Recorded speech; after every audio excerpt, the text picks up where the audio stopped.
ለመሆኑ ሰዎች በቁንጅናችሁ ምክንያት አላራምድና አላስተላልፍ ቢሏችሁ ምን ታደርጋላችሁ? መልሳችሁን ኮሜንት አድርጉልኝ። ርዕሱ ቱ ሃንድሰም ቱ ሃንድል የሚል ሲሆን ቀጥተኛ ፍቺው ደግሞ ከመጠን በላይ ማራኪ ማለት ነው። ዛሬ በዚህ ቪዲዮ የምናየው ደግሞ በቁንጅናው ምክንያት ወደ ውጭ ወጥቶ መግባት ያቃተውን በሞተር ሳይክል ኮፍያ ተሸፍኖ ስለሚንቀሳቀሰው ወጣት ነው። ይህ ቪዲዮ ከተመቻችሁና ልጁንም ከወደዳችሁት ላይክ እያደረጋችሁ ብታገኙት ምን እንደምታደርጉት ኮሜንት ላይ ጻፉልኝ። ለቻናሉ አዲስ ከሆናችሁ ሰብስክራይብ ማድረጋችሁን አትርሱ። ወደ ፊልሙ ስንመለስ ኩሊን የሚባለውን ልጅ እናየዋለን። ታዲያ ኩሊን እንደሚለን ከሆነ መላው ቤተሰቡ በጣም ማራኪና ቆንጆዎች ናቸው። ጎረቤታቸውና ሀገራቸው በውበታቸው ስለሚቀኑባቸውና ስለሚያደንቋቸው ቤተሰቦቹ ይህንን አጋጣሚ ተጠቅመው ወደ ቢዝነስ በመቀየር ወደ ብዙ ገንዘብ ያገኛሉ። የኩሊን ታላቅ ወንድም ኦኪስ የተባለ በጣም ታዋቂ የሶሻል ሚዲያ ተጽዕኖ ፈጣሪ ሲሆን የፍቅር ምክሮችን ይሰጣል። አባታቸው ደግሞ እናታቸውን ከማግኘቱ በፊት የብዙ ሴቶችን ልብ የሰበረ ጎረምሳ ነበር። ታዲያ ይሄንን ነገር ስንሰማ መላው ቤተሰቡ ቆንጆች መሆናቸውን እንረዳለን። ነገር ግን ኩሊን እንደ ቤተሰቦች መሆን አይፈልግም። እንዲያውም ያን ያህል ቆንጆ ባልሆን ብሎ ይመኛል። ምክንያቱም ከቤት በወጣ ቁጥር ሴቶች ሁሌም ያሳድዱታል። እሱም ባዩ ቁጥርም ይደነግጣሉ፣ ራሳቸውን ስተው ይወድቃሉ፣ ጸጉራቸውን ሳይቀር ይነጫሉ።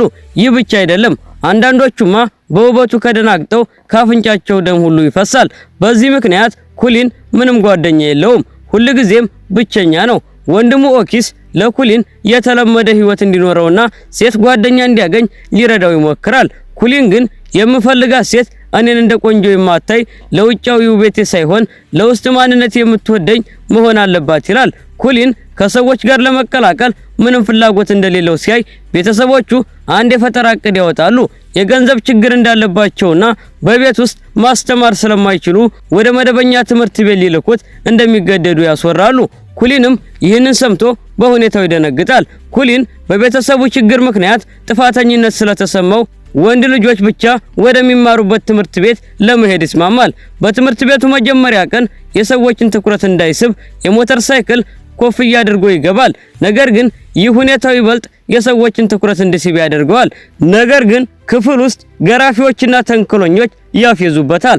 መምህሯ ስትወጣ ኮፍያውን እንዲያወልቅ ታዘዋለች። እሱ ግን ጥሩ ሐሳብ እንዳልሆነ ይነግራታል። ሆኖም ግን ህጉን ለማክበር ሲል ኮፍያውን ያነሳዋል። ውበቱን ስታይም መምህሯ ወዲያውኑ ራሷን ስታ ትወድቃለች። በአምቡላንስም ወደ ሆስፒታል ትወሰዳለች።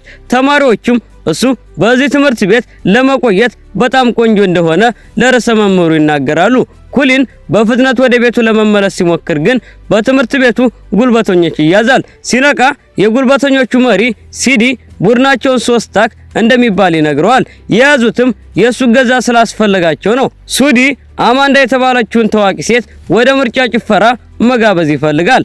አማንዳ ግን በጣም ቆንጆ ወንዶችን ብቻ ስለምትመርጥ ኩሊን ሄዶ እንዲጠይቅለትና እንዲስማማለት ይፈልጋል። ኩሊን እምቢ ለማለት ቢሞክርም ኪቦ የተባለው ተማሪ እንደሚረዳቸው ይነግሩታል። ጉልበተኞቹም ከሄዱ በኋላ ኪቦ እሱን ሁልጊዜም እንደሚበድል ይነግረዋል። ኩሊን ወደ ርዕሰ መምህሩ ቢሮ ሄዶ ስለ ሁኔታው ሲያመለክት ርዕሰ መምህሩ ሲዲ ልጃቸው መሆኑንና ለ3 ዓመታት ሳይመረቅ የቆየው አማንዳን ለመጋበዝ በማሰብ እንደሆነ ይነግረዋል። ስለዚህ ኩሊን ችግር እንዳይፈጠር ሲል አማንዳን ለመጋበዝ ይስማማል። በዚህ መሃል ኪቦ የኩሊን ውበት ስለማረከው ኩሊን ጓደኛው እንዲሆን ይጠይቀዋል። እሱም እሺ ብሎ ይስማማል። በማግስቱ ወደ አማንዳ ትምህርት ቤት ይሄዳሉ። እዚህ ያሉ ሴቶች በሙሉ የኩሊን መገኘት ያውቃሉ።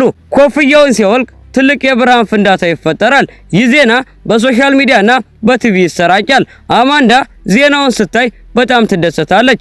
ምክንያቱም ኩሊን ብቻ የሷ ደረጃ ሊሆን እንደሚችል ቆንጆ እንደሆነ ታስባለች።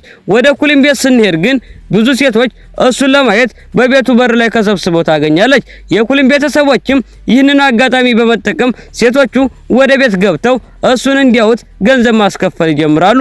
ኩሊን ይህ ድርጊት በዜና ላይ ሲመለከት በቤተሰቦቹ እንደተከዳ ይሰማዋል። እንዲሁም በቪዲዮ ጥሪ በኩል ሁሉም ሰው ከቤቱ እስካልወጣ ድረስ ወደ ቤት እንደማይመለስ ለቤተሰቦቹ ይነግራቸዋል። በተጨማሪም ሴቶቹ ሁልጊዜ በቅርቡ ጓደኛው በነበረው ፒኤስሲ ላይ ሲቀልዱበት ሲያይ ይበልጥ ይናደዳል። ኩሊን ሰዎቹ ከቤቱ እስኪወጡ ድረስ በአንድ ህንጻ ጣራ ላይ እየጠበቀ ያለ አንዲት ሪሪ የተባለች ሴት ልጅ ታገኘዋለች። ይህች ልጅ እንደሌሎች ሴቶች በውበቱ አለመቅለብለቧ ኩሊን ያስገርመዋል። እሷ ወደ ቤቷ ለመሄድ ስትነሳም ልቡ በኃይል መምታት ይጀምራል። ኩሊን ወደ ጓደኛው ኪቦ ቤት ይሄዳል። የኪቦ አያትም እዚያው እንዲቆይ ይፈቅዱለታል። እዛም ኪቦ ልክ እንደሱ ካርዶችን መሰብሰብ እንደሚወድ ሲያውቅ ይበልጥ ይቀራረባሉ። በማግስቱ ወደ ትምህርት ቤት ሲመለሱ አማንዳ የተባለችው ሌላኛዋን ቆንጆ ሴት ልጅ አግኝተው የፓርቲ ግብዣ ያደርጉላታል።